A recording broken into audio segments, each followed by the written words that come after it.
Hey guys, this is my bike check. So here it is. I got a Volume Thrasher V2 or V1. I don't remember. Never rode this bike for like 2 months. I got a resist headset, gold, regular spacers, Nomad tires, 45C, demolition pegs,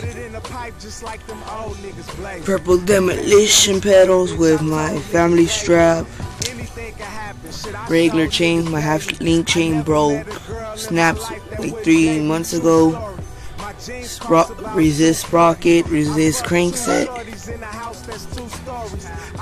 ODI grips pretty good, default volume stem, RYD choose bars,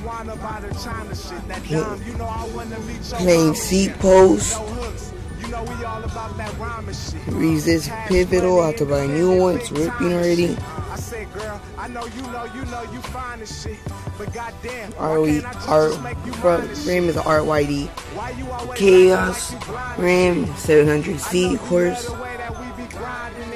Yeah, Volume Thrasher fork. My back rim is a RYD Chaos, same thing, blank cup but purple nipples.